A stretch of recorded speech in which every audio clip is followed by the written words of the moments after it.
Allah Allah Allah Allah Allah Allah Allah Allah La ilaha illallah Muhammadur Rasulullah Sheikhna Hamallah أعوذ بالله من الشيطان الرجيم بسم الله الرحمن الرحيم الحمد لله الواحد الأحد الفرد الصمد الذي لم يلد ولم يولد ولم يكن له كفوا أحد رفع السماء بلا عمد وأقام الأرض على ماء جمد وخلق الخلق ولم ينس أحدا أمي على بينتن alemi masa kilinye alemi yese masai foiti ke foye ne ale alante foye reti sika foike ne ale alante ale de kelen pewdo beba ale de kerengene fema faraka bo ale la ale re ma faraka bo fena bunyogon foiti alanye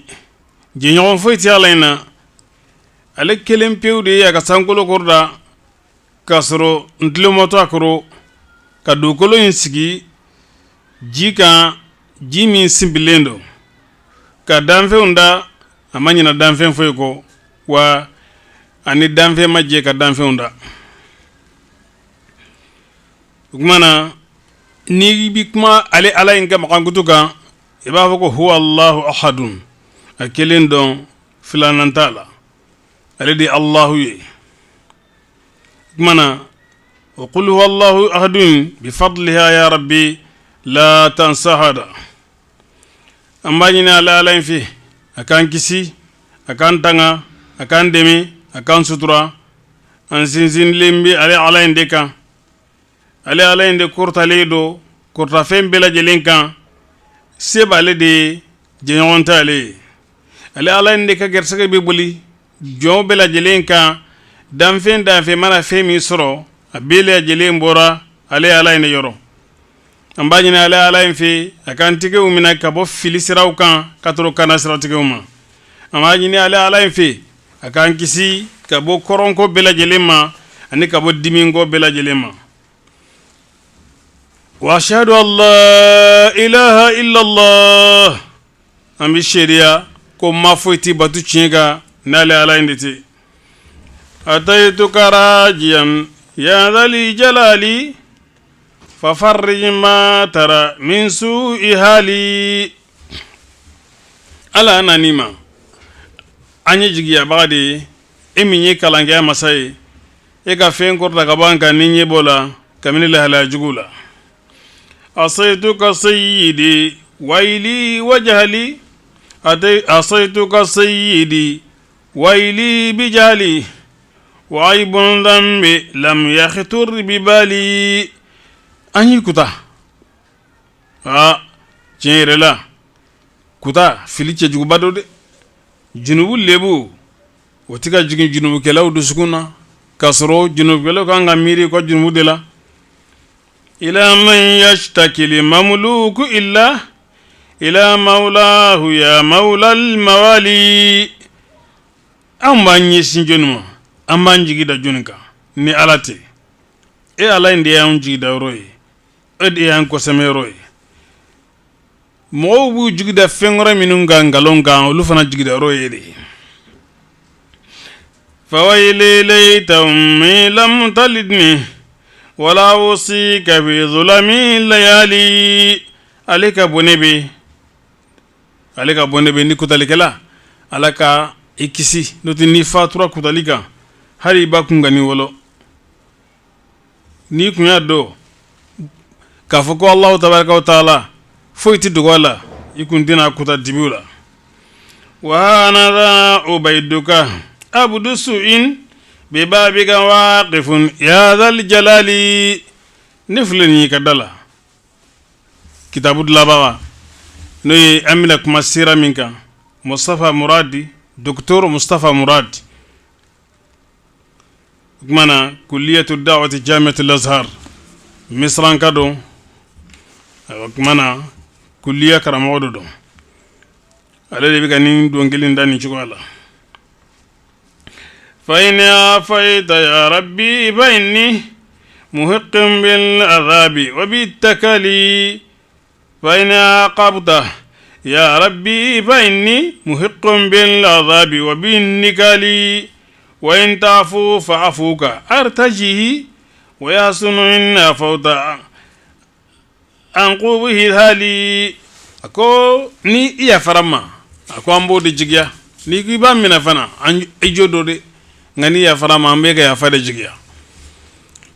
wa ashhadu anna muhammadan abduhu wa rasuluhu arsalahu wa amudu ad-din fi jami'il wujudi wahi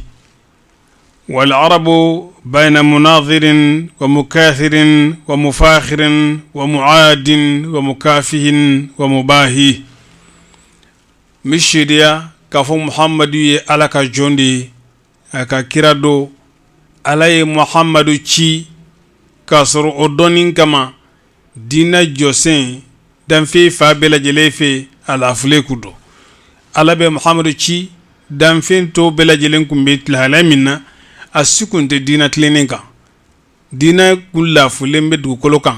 domini alabe muhammadu ci sallallahu alaihi wasallam wal arabu bayna munadhirin wa mukathirin wa mufakhirin wa muadin ikado ka foko arabu kumbe nyogon nyefle de la ani woso nyogona ani ka sanga nyogona kana folo ka chani tay nga dawla ka boni tay ni ga keneni nga jama ka chani wa mukafin wa mukafihin wa mubahi arabu kumbe lalamina ka woso nyogona kelefu ani ka woso nyogona fa haya ببعثه قلوبا غلفا وآذانا سما الله تبارك وتعالى أي لنينا مالك ni محمد كتشيليه دسكون منون كندا تغليدو أني تلو منون كن نجرليدو وأقولا عن طريق الهدى سواهي أي دسكون فنا دايلي كهاكلو دايلي هاكلي منون كن ينانيمبي كابو كان سيراتكما فوعدهم ووعدهم وعمرهم ونهاهم أي أنيامريا ديكو بغبغا ديكو لسوكو بلن يمان كيليكا كفتانتيان كابو جوغمان كيليما فأخذوا بالقبول منه الأوامر والنواهي ويرب لجلنا ويمن لكني من ليه كابو وصنا نمن ليه كابو على كرام صلى الله عليه وسلم ala ka nyamariya kola koluke ani ka fatantiya ko ye ku toyno fa sallallahu alayhi wa ala alihi wa sahbihi wa ahli baitihi nujumi zawahi ambani na lafe ala ka nema jidi muhammadika anaka so dungo kan anaji nyon kan anaka sokono mo bela jelen anaji nyon bela jelen kan nyon bela jelen ani minun tuguro ko min yedolo ye minun norole do ولو وذنت به عرب وعجم جعلت فداه ما بلغه وذنا إذا ذكر الخليل فذا حبيب عليه الله في القرآن أثناء محمد رسول الله علي من كل كجري هل نيكوني عربو سما نيكا فرانفين سما ني محمد يه أني محمد صلى الله عليه وسلم جلت فداه ni ake ukanne ke akuma bulanye ni toro basoro toro enkaje kanisoro ako danfen kuntise muhammadu ko po akema iza zikra al khalilu fa habibu tuma minnu ibrahim khalilu nuyo kofo aka don ka foko ni ala kanu nyogonde ala be fenge akanu nyogonye yana ka deli teridun abake al oye deli ko fe ani nyinni ko fe ana mako jolen ko fe kan yogon dum abi ko ngakae ogma teri ani kan yogon obi ko mena fo mukhlisu ani mukhlisu we abani na la fala wa kai mukhlasu ala reba so ndika kai kasro manini ogma ala tanuki muhammadin deka qur'ana kono wa in dhakaru najiya at-tur fadhkur najiya al-arshi muftaqiran litu'ina fa inna allaha kallama dhaka wayan wa kallama dha mukhatabatan wa athna nuye najiya tur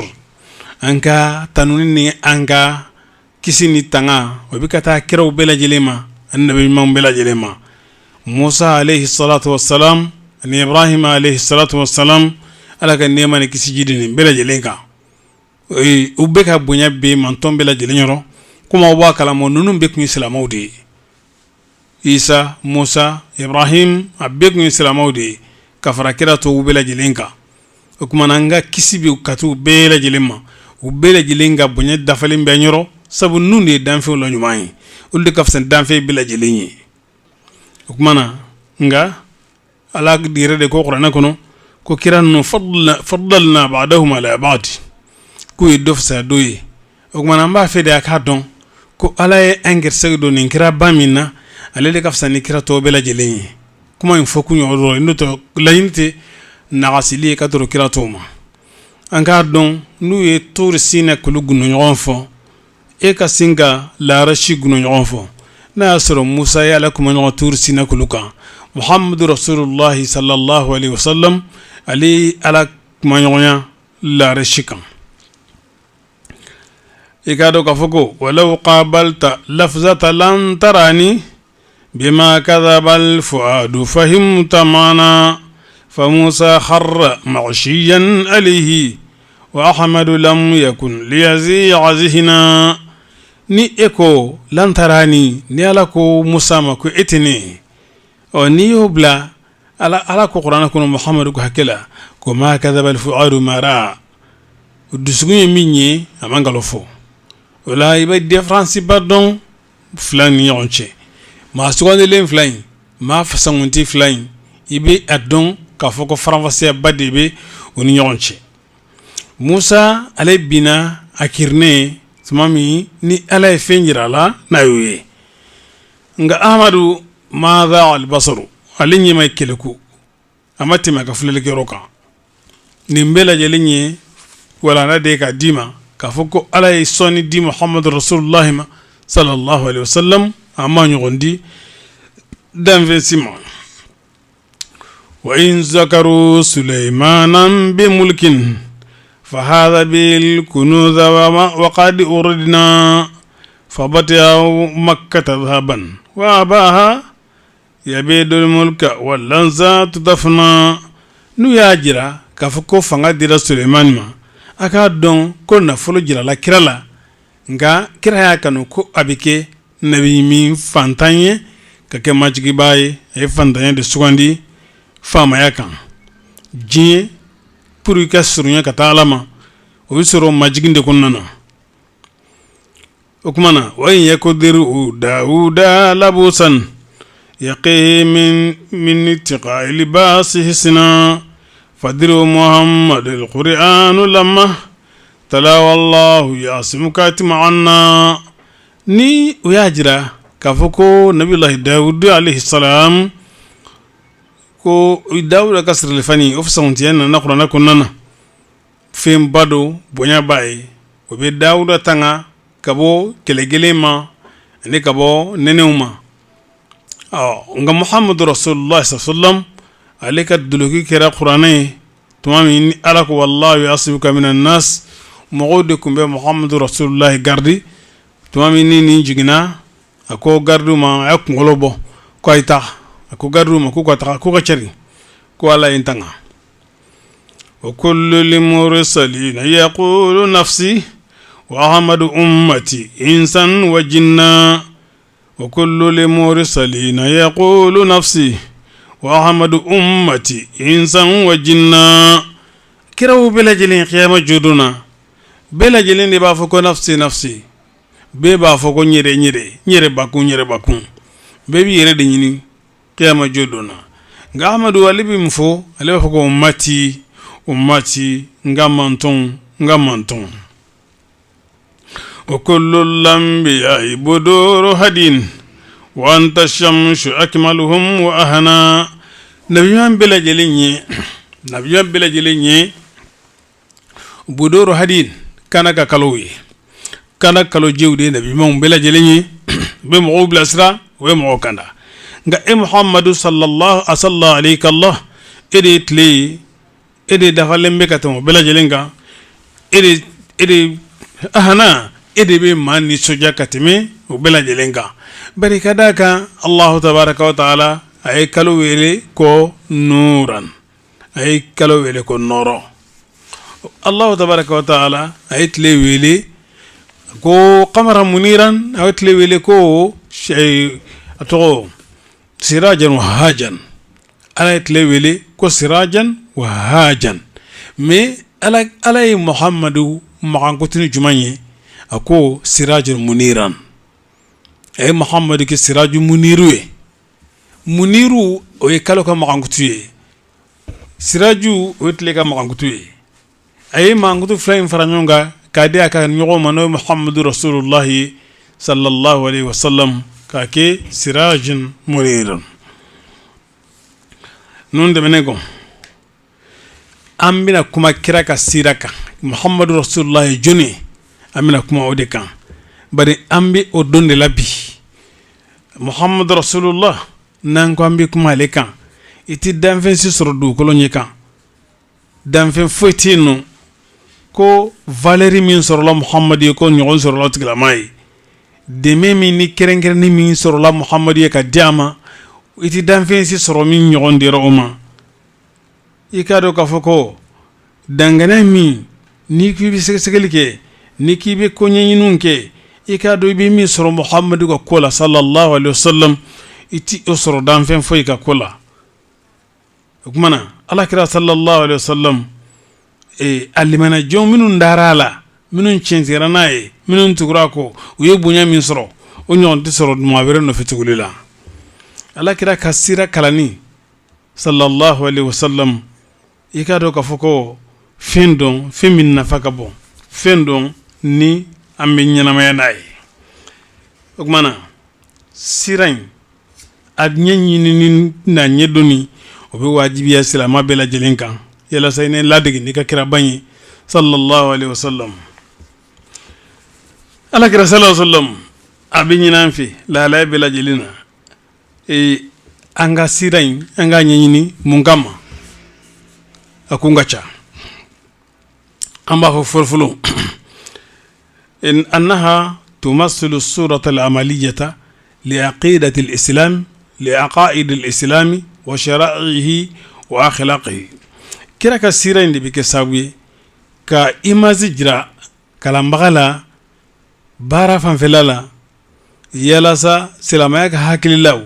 silamaya ka shariyaw silamaya jugo ibisoro kolu don kolu imazi ko ubla inyokoro wati bela jelena annaha tarsum suratan mutakamilatan lilmathali al-a'la wal-uswati al-hasana ala kira ka sira sallallahu alaihi wasallam abe misaliya bangalindi amma ani ladegeli nyumandama ne ala kira sallallahu alaihi wasallam aidan tadau lana minhajan tatbiqiyan lil hayati al fadilati fi kulli nawahiya kira kasira abe siradama ko nambo appliquer anga nyanama ya bela jelena nyanama inake nyanama fasontiye afam bela jelena أنها تبرهن على صدق الإسلام ورسوله صلى الله عليه وسلم فمن تدبر هذه السيرة خاليا عن الأهواء والمعتقدات الفاسدة آمن به وبصاحبها يكادو كفو سيرين أبد دلودي مغوما كسلامة كتشين جريلا أني سلامة كتشيدين كتشين جريلا نمام يسيرين جتمنا يكادو كفو كناسرو ibika kalan watimi ibika jetimina watimi ni langona lembe kaboni dongoma ani hakila juguma ikado ibidala ibidatigila aduruna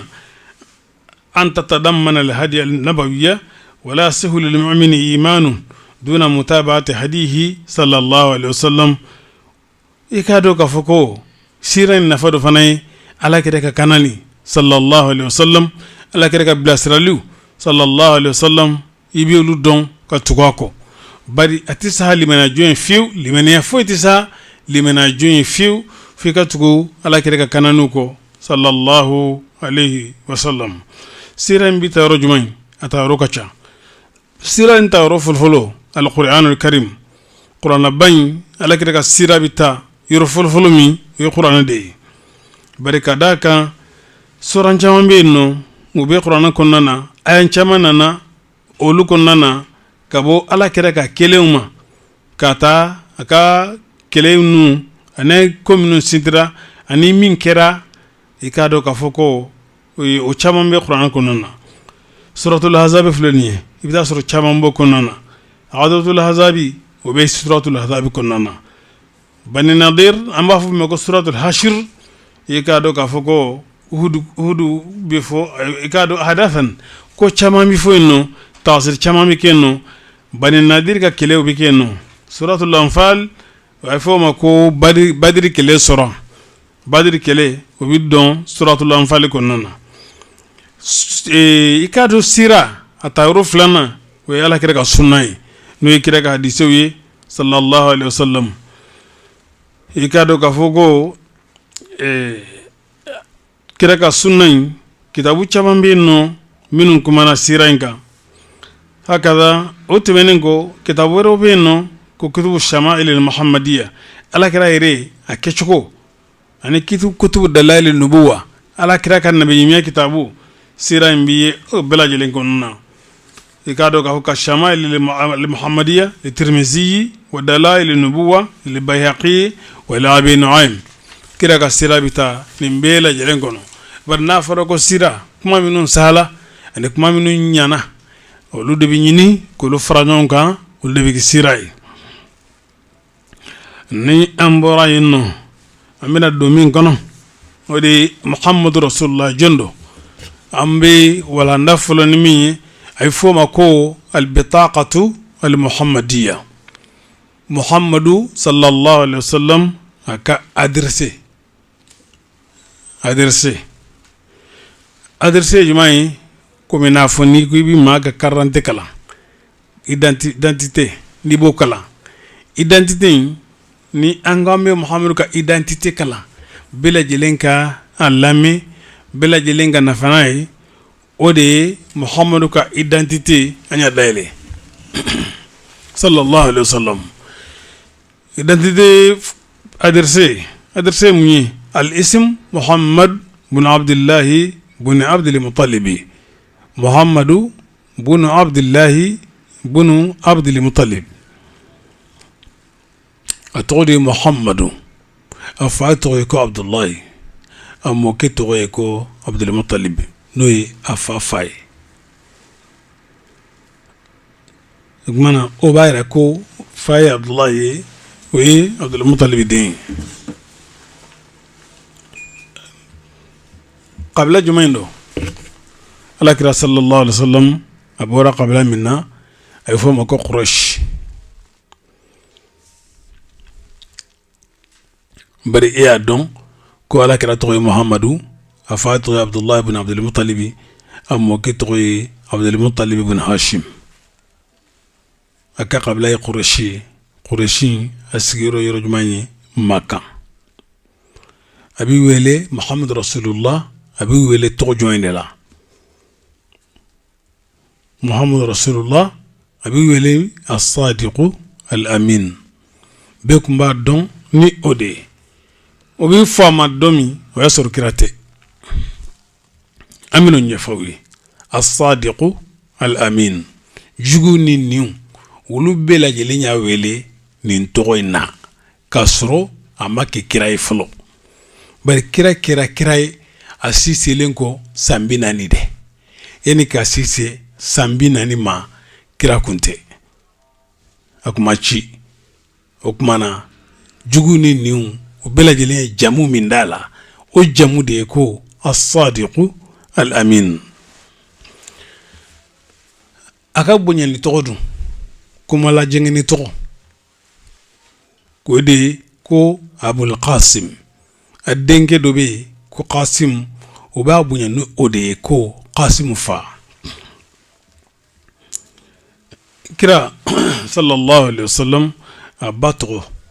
kira batgo de ko Aminatu bintu Wahabi bin Abd Manaf. Ala kira a batgo ko Aminatu bintu Wahabi bin Abd Manaf. Aminata o de kira batgo ye afana arabu de. Ala kira amma ko ba ka ko belajelena ambe hakitu ni belajelen fi belajelen ga fam kira ni mo to tikelen fendo bi ken ni mo do ko hakela bi ke tanu ala kira ga hakela ni ko mo do mako kalambali ni do nga ni ko ala kira mako kalambali o kira ala yede ga kuma kandi annabiyyu lumiyu mana kira ka ko be anga ko fonyoya sabu anan tikelen hula adamiyyin khilqatun malakiyatun ni angombe kira ka kofo adama dendu nga bela jele mako be ala kira la mako baka ko bela jele na amba nyini ka don refolo o de ko son amma ko be hali anana jina chogomi la watimi amma ko bela jele na ala ye nabi mando ka wololi foyi qur'ana konnana ambe ala batu ni o wololi nkalali ka fa nabi man jigina al nabi man ga jigini kalani abike sabe ka mala shar jele konnana o kumana ni mami ngo abela salia ko ka kira ka jigini kuma fo ko e ko juguye iga do atigi ba fe de ka kasilama ya filia kofi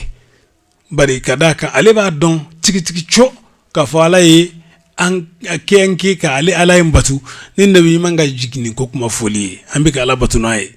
ko na ale ko ka nabi man ga jigini fo ko juguye ba kuma bisa ngatur Allah tabaraka wa ta'ala dema kumana angana nga tamper de noluye wa kum watcha ambo fo chukumi ni ya yani tira faraka ni fo odi ka uniun lafia anga temenanga bara ye kira kola sallallahu alaihi wasallam ala kira akanti minana kira kumbe bangi watimi sallallahu alaihi wasallam akira musumi yana no kira anti minalae ay fo mako ash-shafa'u الشفاو وي عبد الرحمن بن عوف ويوبادي الشفاو تاريخ الميلاد على كده صلى الله عليه وسلم أبانينا وقت جمعين كده كبانيني وكيرا لدي كاترما 571 le 12 Rabiul Awwal ala kira bangina sallallahu alaihi wasallam kalon nan le flana ambe 2017 binanyina 2017 ambo de lanyina a bangina 571 do bagé 570 nunyake 571 we jatuna chowewe okmana 571 ala kira bangina odela awndumbe domina bi ode 2017 okalo taniflana klefolo kalo taniflana klefolo 2017 ore banakaba okmana ne ba feka kira ka bangini doni biche ko don ibisinga fo ka kemeduru ani bi wolovla ni kelentike kabo bafla ani tani wolovla la ne oto kira minyi kira ka bangini biche oyode sallallahu alaihi wasallam ala kira bangina miladi kemeduru biwolovla kele kalonanina tile flana benan tenendoma ode bena Rabiul Awwali tile tane flana ma anfule onyona de la bi ismu li murdi'ati Halimatu as-Sa'diyya ala kira sallallahu alaihi wasallam bangenen ko arabu kala da de ube mɔgɔ ɲini den ye den min bɛ sin di a tigilamɔgɔ min bɛ sin di den ma u bɛ mɔgɔ ɲini min bɛ sinji di den ma surtout mana ni ba tɛ yen nɔ hali ni a ba bɛ yen nɔ u bɛ mɔgɔ ɲini ayi an bɛ n'o ɲɛfɔ aw ye mahalul miladi makkatul mukarrama alakira sallallahu alaihi wasallam a bangena min alakira bangena makan de makan bain a bangena yen de alakira sallallahu alaihi wasallam aga diina ye diina juman ye taa sira juman de kun bɛ kira la bari ni bɛ identifier kɔnɔna na i mako b'o bɛɛ lajɛlen na an b'a fɔ ko kira ka diina o ye al-islam kira ka diina o ye silamɛya de ye alakira sallallahu alaihi wasallam a ka diina o ye silamɛya diina ye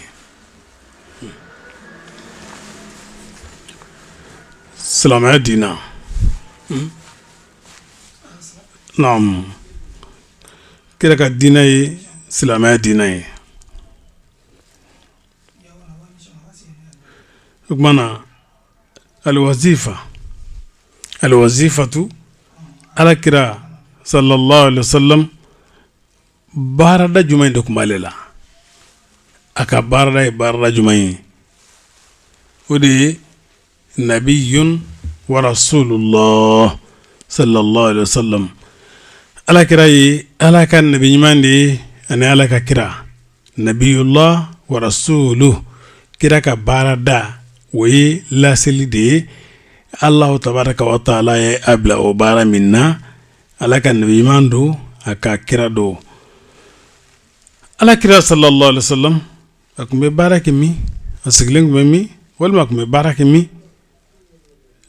alakira sallallahu alaihi wasallam a ka baara daminɛna yɔrɔ min o de ye makan ye wa ma hawlaha min biqa'il ardi a ka baarakɛ yɔrɔ ye makan de ye ani min ye makan kɛrɛfɛ kabini dugukolo kɛnɛw la mahallul iqama alakira sallallahu alaihi wasallam a sigilen kun bɛ min hayyu bani hashimin min qurashin bi makkatal mukarrama thumma al madinatul munawwara alakira sigilen kun bɛ bani hashimi ka kabila de la qurashikaw la makan dugu kɔnɔ o kɔfɛ kira sallallahu alaihi wasallam a yɛlɛmana ka na a ka sigi kɛ madina ni o nɔrɔlen don alakira sallallahu alaihi wasallam fasilatu dam alakira fasilatu dam o ye fɛn dɔnni arabu bolo o de ye alakira nurun min allahi nurun ma'nawi an y'a fɔ ye alakira joli ganke do fadegolo ganke do nka joli ye nɔrɔ mana ganke de ye alakira joli o ye nɔrɔ mana ganke de ye nɔrɔ danfɛ de dɔn aljinsiyatu arabiyun alakira sallallahu alaihi wasallam a ka danbe arabu do bilisanin arabiyin mubin alakira cira de ni nenkun ye n'o ye arabukan ye min bangalen do alakira sallallahu alaihi wasallam a ka kalan a n'a ka kitabu min kun ka d'a ye ani kira sallallahu alaihi wasallam a ka kalan bɛ degere min na diplôme jumɛn de kun bɛ kira bolo a ka kalan kun bɛ cogo di yala kun bɛ kalan kɛ wa o kalan fanfɛla la ummiyun allamahu shadidul quwa kira ka diplôme o sɛbɛnbaa ye allahu tabaraka wa taala di o la kibari allahu tabaraka wa taala o de ye kira ladɔnniya o kumana maa ka kunnadali tɛ alakira ka sallallahu ko ɲi kalan alakira sallallahu alaihi wasallam mana a sotigi muso o kun ye jɔnni azawjatu khadijatu bintu khuwailid o kun ye kira sotigi muso dɔ y'an ba muso ye ani saudatu bintu zama ani aishatu bintu abibakar ani hafsatu bintu umar ibn al-khattab ani ummu salama juwairatu no ye haris de muso ye ani ummu habiba no ye zainabu ye no ye tɛnɛ muso den ye ani safiya o ye huyay ibn akhtab den ye ani zainabu wɛrɛ وخذيمة الدين أني ميمونة نو حارس الهلال الدين على كرا فاتورة كمسوكن انطلتو توفى رسول الله عن 9 نسوة إليهن تؤذى المكرمات وتنصب فعائشة ميمونة كما ينبورا كفايتكم السنو أتمنينكم على كرا صلى الله عليه وسلم دين جلكم بابلو دين ولوفلا ودكم على كرا بلو صلى الله عليه وسلم دين تشمون أني مسلمون تشمون كوني سبعي دوكا فلا وجن جني القاسم أن عبد الله أن إبراهيم قاسم عبد الله إبراهيم كلا الدين كوني سبعي تشمونا قاسم عبد الله أن إبراهيم نغاكم يا فتشو دوب الدين كسيغني كطاهر فركا مسلمان وزينب أن رقية أن أم كلثوم أن فاطمة زينب رقية أم كلثوم فاطمة أجمعنا على كلا صلى الله عليه وسلم إكادو كفوكو نيندي كنياكا كباري نوياكا درسي على كلا صلى الله عليه وسلم eka kirenu nangambe kumokan aka bangini nanye binani faroka ay jatimi fo nanye binani faroka wabike joli angungo ala kira sallallahu alaihi wasallam keme duru biolo vla en kele bon bisaba ala kira ka sallallahu alaihi wasallam kira da minana keme woro tani kele ala kira kirai sallallahu alaihi wasallam keme nani ke sa hijra keme woro anita ani kele keme woro anita ani kele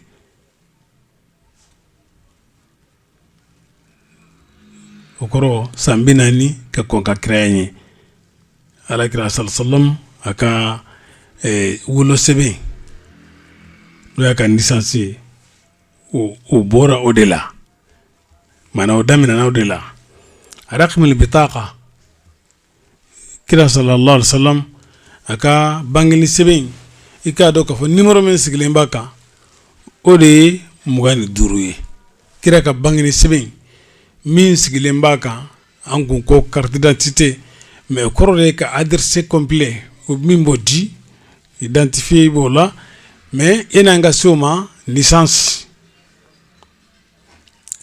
abe o mana fana di donc anyo o tampon le sigaka ka jirawla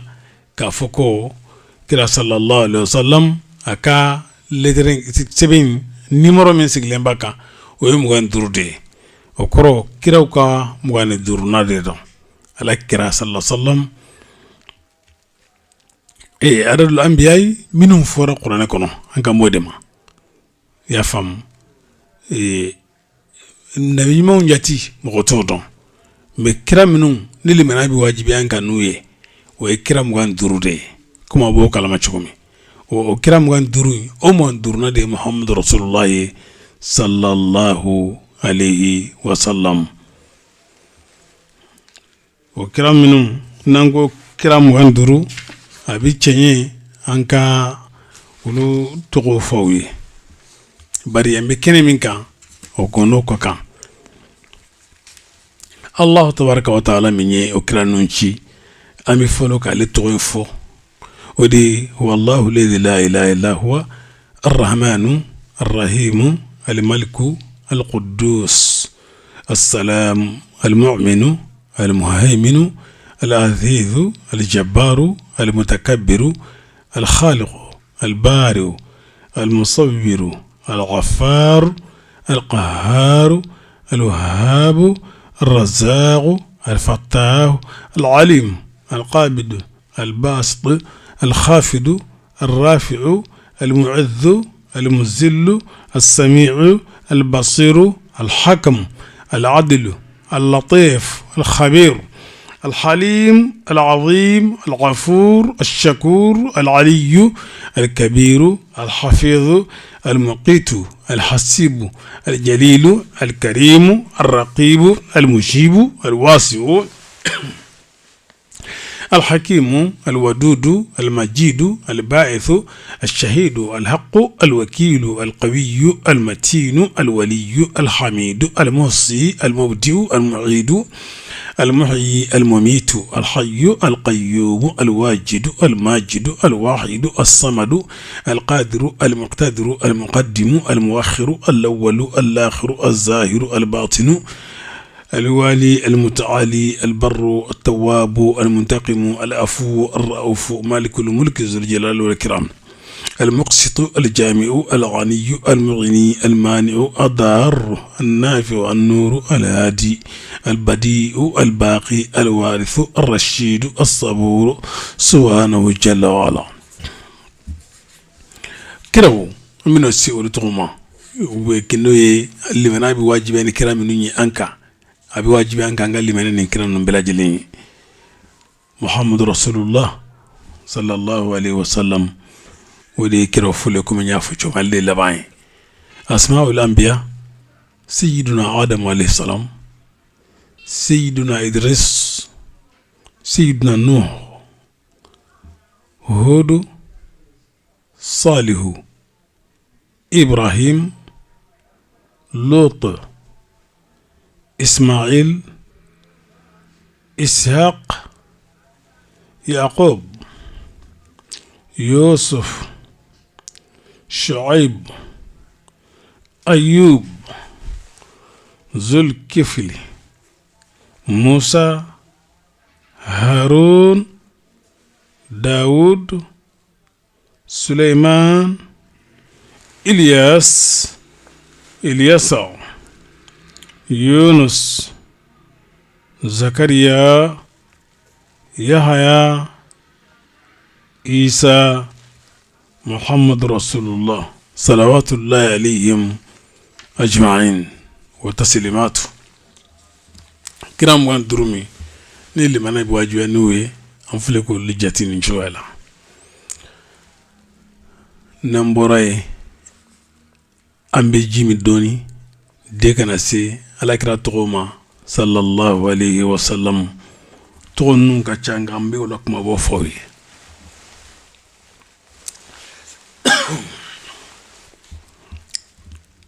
ye bara nyuman ke alaye la ilaha illallah muhammadu rasulullah sayyidina mallah ya laka jonge nyuaye ni ye sanudi mama ani ga sanugo barigada sayyidina mallah ya bara nyuman ke alaye ni ye waridi mama ani ga nafolo barigada sayyidina mallah ya bara nyuman ke ni ye sodi mama ani ga soke barikada sayyidina mallah ya bara nyuman ke alaye ni ye alafo mauye ngo alabi sarane nyumanye ke wasiri fiche kunandi ye alaka jonge nyumanye la ilaha illallah muhammadu rasulullah sayyidina mallah ya laka jonge nyuaye Shekina kalande ungo bega jeka alatanu wasiri fiche ka nyala boma ke dinyala ngolonye la ilaha illallah muhammadu rasulullah sayyidina mallah ya laka jonge nyuaye La ilaha illallah Muhammadu Rasulullah siri fiche kunandi ye baranyu manke alaye la ilaha illallah muhammadu rasulullah sayyidina mallah ya laka jonge nyuaye Al-Qur'ana kalamba o bede be hamalla fe akaso Hadisa kalamba onkoni bedum be hamalla fe akaso Ni ye sanudi mama ani ka sanugo barikada Ni aliye waridi mama ani kana folo barikada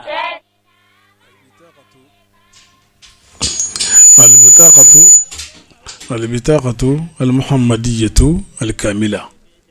البطاقة المحمدية الكاملة. أسماء النبي نوعان، أحدهما خاص لا يشارك في غيره من الرسل: محمد،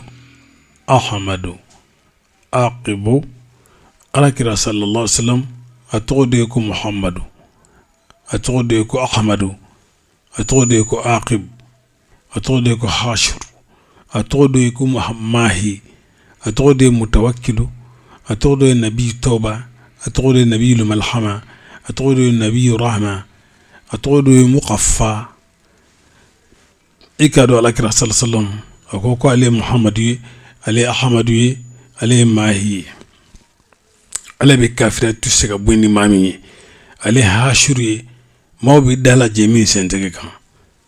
ومن على كرا صلى الله عليه وسلم أما كتننا كتاب كرو كننا، توراة كننا، الإنجيل كننا. على كو توراة كننا كو محمد عليك جوين أنا عليك كرا كو عليه أولي متوكل ما كننا نجوتي ما تشوكو جلنتي كرفولي كلا تسوغولا أتجوكمان سرا نجوكماين كرا صلى الله عليه وسلم أكنتي جوكمان سرا نجوكماين أبي يافا أبي تمي alati Muhammad Rasulullah ni mena fiyo fo aka dina jengene de latlenaye ukafuko la ilaha illallah nyobi dale naye minungu nyefine do tlo bi dale naye tlo minungu ngerele do tlo sukumi dale naye disku minungu ndasole do kra nuya toye minun ya lere kilen toye o tɔgɔwɛrɛw bɛ yen nɔ ani mɔgɔ wɛrɛw bi jɛ o la n'o ye kira wɛrɛw ye ani olu bi jɛ o la bari ka d'a kan olu ye tɔgɔw de ye olu ye dafali tɔgɔw de ye o ye jumɛn ye rasulullah a kelen tɛ kira ka kira ye kira wɛrɛw tun bɛ yen annabiyu o bɛ fɔ ale ma al-abdu o bɛ fɔ ale ma ashahidu o bɛ fɔ ale ma al-mubashiru النذير الداعي المنير الأمين الهادي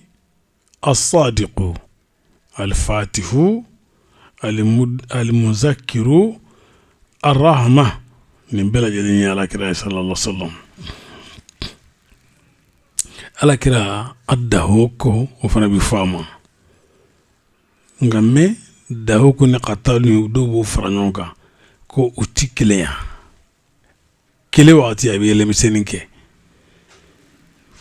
bari abi yele miseninke limana jon nye ukro ata nyisiti limana jon kro fiu nga ala jugu abolu fana kile ala ka hake dili kama al-mubinu al-khalilu al-habibu al-shafi'u النعمة الشفيع المشفع الصادق المصدوق الرؤوف الرحيم النبي الأمي المزمل المدثر سيد ولد آدم الشهيد المصطفى المختار القثم ديمين سوني كتشا الحكيم الصاحب المهلل المحرم الآمر الناهي المبارك الوادع الرافع من بكرة طوي صلى الله عليه وسلم المعلم المؤمن الإمام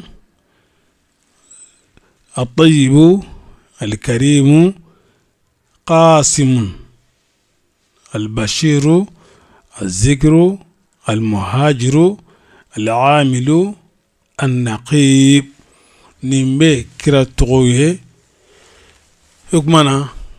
جاتي سراكا لا على سبيل الحصر a bɛɛ foli tɛ an ye dɔ de jati a la nka kɔrɔ tɛ ko an y'a bɛɛ lajɛlen fɔ i k'a dɔn k'a fɔ ko tɔgɔ dɔ est-ce que tɔgɔ dɔ dara Muhamadu la ka kɔn Alakira bangeli wa yala o kɛra ka tɔgɔ dɔ da Muhamadu la sallallahu alaihi wasallam ka kɔn bangeli ay an b'a fɔ ko a bangeni masurunya kɔnɔna ayi Muhammadu dɔ tun bɛ yen Muhammadu bin Uhayhata Muhammadu bin Sufyana Muhammadu bin Adi Muhammadu bin Hamrana o n'a ɲɔgɔnnaw olu tun bɛ yen nɔ mɛ ɲagami tɛ u ni Alakira cɛ sallallahu alaihi wasallam kuma bakuruba fɔ la an bɛ segin ka tɔrɔ Alakira ma minnu ye sinji di Alakira ma a ɲɛnama ka kɛ olu ko cogo si la maa minnu kɛra sabu ɲuman ye ka sinji di Alakira ma an tɛ ɲinɛ o kɔ a fɔlɔfɔlɔ o ye a ba Aminatu ye n'o ye Wahabu denmuso ye a filanan o ye Thuwaibatu ye Abu Lahabi ka jɔnkan hɔrɔnyalen min ni a nana Bukhari kɔnɔ k'a fɔ ko Abasi ye Abu Lahabi ye sogo la ko Abu Lahabi ko Ala ye tasuma nɔgɔya ma bari ka d'a kan ko a ye nin kan hɔrɔnya n'o ye Thuwaibatu ye tuma min n'a ye a la nisɔndiya ni kɛra jiginni ye wala a bɛ se ka kɛ a kɛra o kɔfɛ dɛ mais kisa kibaruya in a bɛ Bukhari kɔnɔ ani Halimatu Saadiya o fana ye sinji di Alakira ma sallallahu alaihi wasallam kira lamɛnbagaw minnu ye kira lamɛn a fɔlɔfɔlɔ o ye a bamuso Aminatu ye yanni ka fatu o y'a lamɛn Thuwaibatu fana ye Alakira lamɛn Halimatu Saadiya fana ye Alakira lamɛn Shemaw o ye a ka sinji min balamuso ye o kumana hakada Alakira sallallahu alaihi wasallam i k'a dɔn k'a fɔ ko min delila kumana ka layidu d'a ma ko ka lamɔni kɛ o ye Ummu Aymana ye n'o ye Barakatul Habashiyatu ye an y'a jira u la ko an timina n'a kun ye Shafaw ye n'o ye Abdurrahman ibn Awf ba ye an y'a jira u la ko Alakira denw sallallahu alaihi wasallam o kumana cɛw ye 3 ye wala 4 musow ye 4 ye Qasim u bɛ Alakira yɛrɛ wele nin tɔgɔ de la ko Abul Qasim o ye fɔlɔ ye Abdullahi u b'ale de wele ko At-Tahiru u b'a wele fana ko At-Tayyib dɔw ko Tahiru ni Tayyibu k'olu ye mɔgɔ 2 wɛrɛ ye minnu ni Abdullahi tɛ kelen ye na a kɛra ten kira denw bɛ laban ka kɛ den 9 ye dɔw ko Alakira sallallahu alaihi wasallam ko Tahiru Mutahharu ko olu bɛɛ lajɛlen bɔra kɔnɔ kelen de la dɔw ko u ye Tayyibu bange kira ye sallallahu alaihi wasallam Mutayyibu ani Mutayyibu k'u bɛɛ bangena kɔnɔ kelen de la nka kuma kɔrɔfɔ giriman kɔni ye min ye o de ye ko den ninnu ye 7 ye komi n'a fɔ an y'o fɔ kitabu daminɛ la cogo min bɔnna Qasimu tɛmɛnen kɔ Abdullahi de bɛ wele ko Tahiru ale de bɛ wele ko Tayyibu den 3nan o ye Ibrahimu ye ale bangena Zulhijjati kalo n'o ye seliba kalo ye hijira san 8 na ale bangena o de la nka fatura Alakira ɲɛna sallallahu alaihi wasallam i k'a dɔn k'a fɔ ko kira denmuso olu de filɛ nin ye Zainabu Ruqiyatu Ummu Kulthum Fatimatu ninnu bɛɛ lajɛlen ba ye Khadijatu ye Alakira denw bɛɛ lajɛlen ba ye Khadijatu ye fo Mariyatu kelen pewu Shamonu al-Masriya mana o de ba ye Ibrahim dɔrɔn de ba tɛ Khadijatu ye nka Ibrahim ba ye Mariyatu ye al-Qubtiya Alakira sallallahu alaihi wasallam Alakira a ye furu siri muso minnu kan a bɛ hakito ka don n'u ye n'o ye an bamusow ye o fɔlɔfɔlɔ o ye Khadijatu ye Khuwailid denmuso ibn Abdul Uzza. A filanan o ye Saudatu ye Zamiatu denmuso o ye sɔrɔ kumana a yana k'a ka furu Alakira ma sallallahu alaihi wasallam a kun bɛ sakiran de bolo bin Amr mais Khadijatu fana an b'aw ladɔnniya la ko ale fana furula cɛ fila ma ka kɔn Alakira ɲɛ. Cɛ fila mɔgɔ fila a furula olu ma ka kɔn Alakira ɲɛ sallallahu alaihi wasallam. An bɛ tɛmɛ Aishatu bintu Abubakari Abdullahi bin Usmana Alakira sallallahu alaihi wasallam o ye an ba muso sabanan ye. An ba muso sabanan fɔlɔ ye Khadijatu ye, filanan ye Saudatu ye, sabanan ye Aishatu ye. A bɛ o bɛ dɔn tuma min a y'a sɔrɔ kumana a si bɛ san 9 bamananli bɛ kɛ a kan tuma min a y'a sɔrɔ a si bɛ san 6 nka a bɛ dɔn tuma min a y'a sɔrɔ a si bɛ san 9 mais muso wɛrɛ ma kɛ an bamuso ye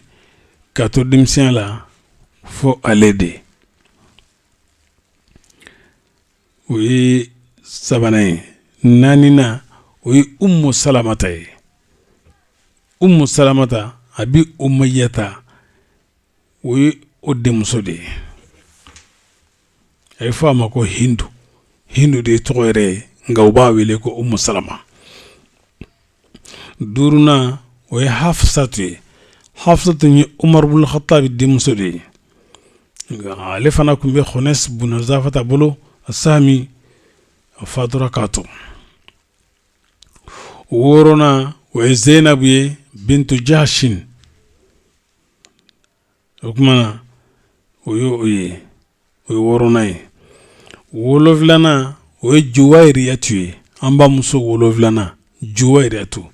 Harsu bin Abi Darrari al-Mustalaqiya o ye o denmuso ye Banil Mustalaq. Seginan o ye Ummu Habibatu ye o ye Abu Sufyan denmuso ye Ibn Harb. Kɔnɔntɔnnan o ye Safiyatu ye o ye Ibn Akhtab denmuso n'o ye Yahudiyaw ka ɲɛmɔgɔ ye Bani Nadiri ka Yahudiyaw olu ka ɲɛmɔgɔ den de ye ale ye. Tannan o ye Zainabu ye bintu Khuzaymata ibn Harith al-Hilaliya a ye fɔ o ma ko Ummul Masakin. O ye Zainabu ye. Filanan ye o ye jati tannan ye. Maimunatu o ye Harith denmuso ye al-Hilaliya kumana Alakira sallallahu alaihi wasallam o de an bamusow ye minnu tun b'a bolo n'a donna n'u ye an ko aw ma a fatura ka 9 de to. Kira sallallahu alaihi wasallam an bamuso minnu ni a ma don n'u ye mana kira imaminali kɛ muso minnu kan n'a ma don n'u ye kumana u fana bɛ damadɔ bɔ nka ma don n'u ye. Umu Sharikin al-Qurashiyya al-Amiriya o ye a dɔ ye. Alakira ye maminali kɛ a kan nka ma don n'a ye min y'a yɛrɛ de Alakira ma. Filanan o ye Khalatu ye bintul Huzayl. Sabanan o ye Amratu ye bintu Yazid. Naaninan o ye Asma'u ye bintu Nu'man. Duurunan o ye Mulaykatu ye al-Laythiya. Wɔɔrɔnan o ye Fatumatu ye Dahak denmuso.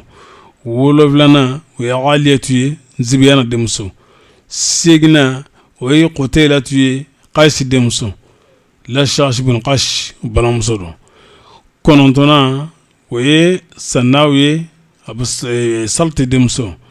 A tannan o ye Sharafu ye Khalifatul Kalbiya Diyatul Kalbiya balamuso don. Khalifatul Kalbiya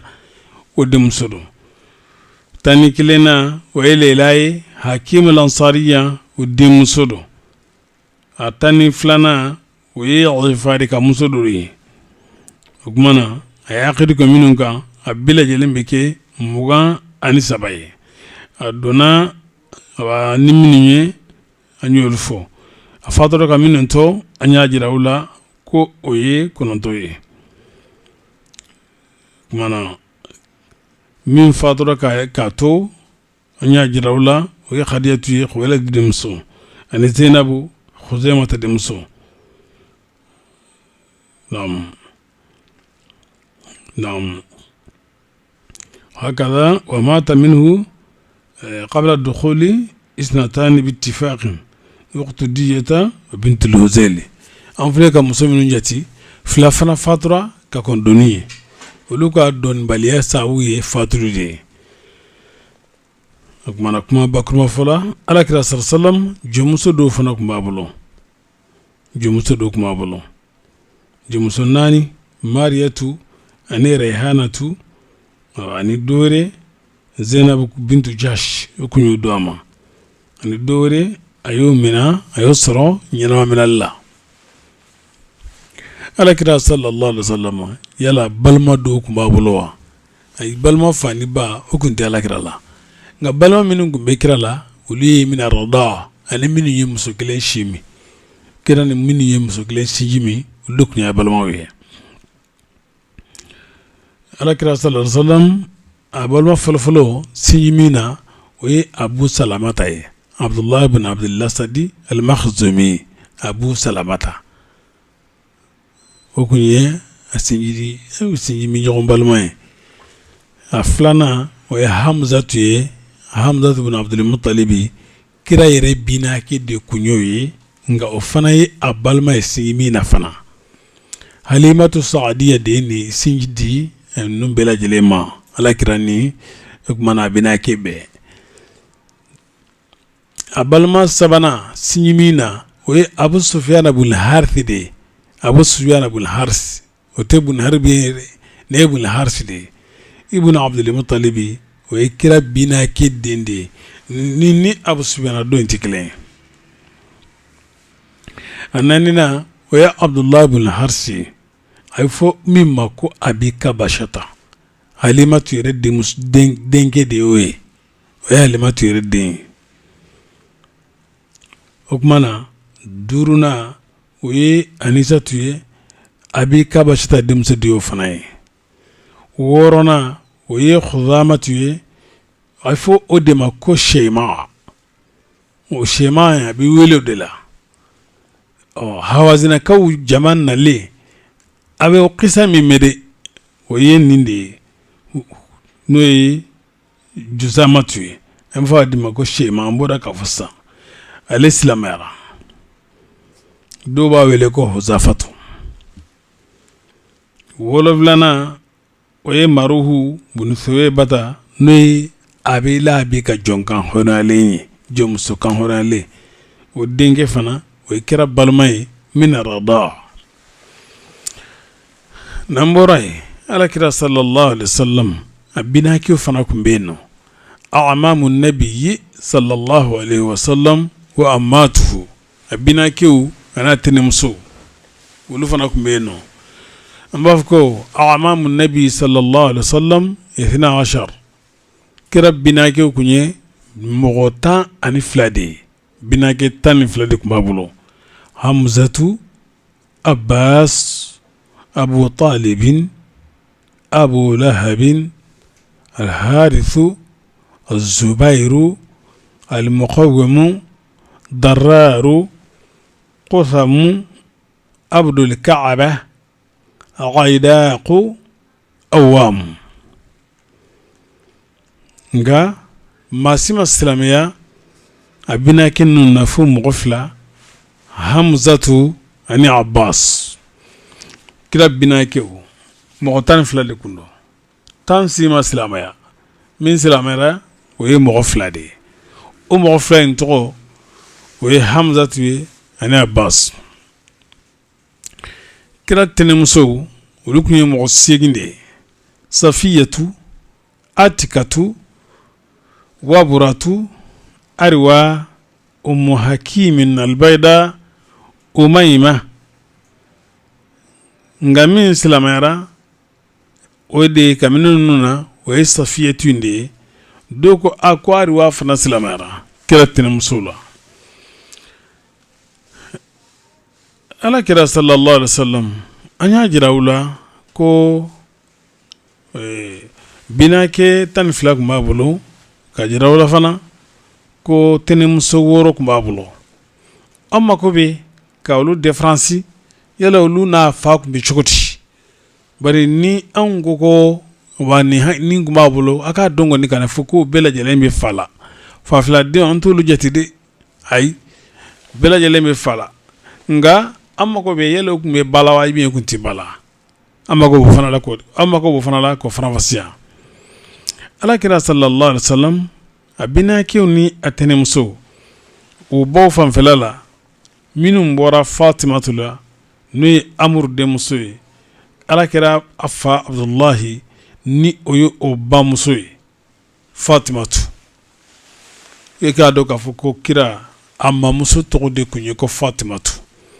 o ba kalama de muso fatimata yi to da ne amma muso la no fatimatu kira fa ani minun kumbe fani bala ube fakele mbakele na ikado ka fuko oye mogo seginde mogo segin kira fani minun kumbe fani bala mogo segindo a folo Abu Talibi aflana Zubairu asabana Abdul Kaaba ananina Ummu Hakim oye musoye adurna Atikatu worona Barratu wolowlana Arwa asigina Umaymatu o jatina cewye sabaye muso uluye duruye nimma siginde ni kira fa kumbe fani bala u batoye ko Fatimatu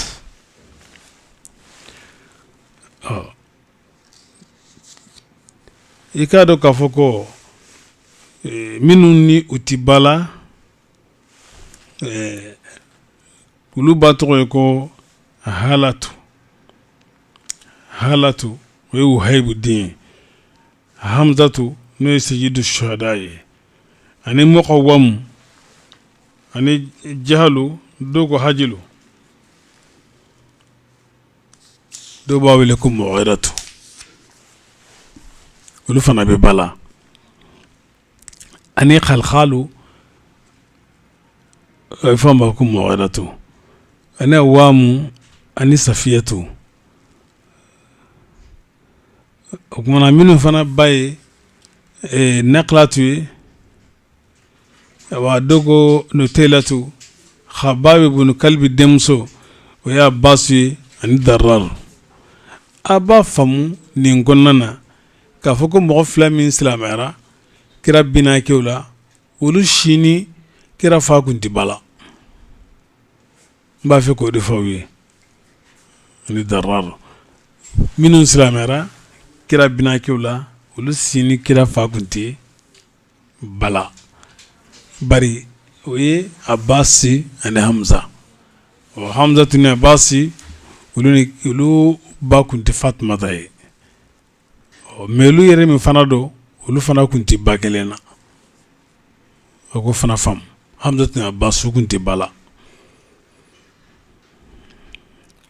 Harisu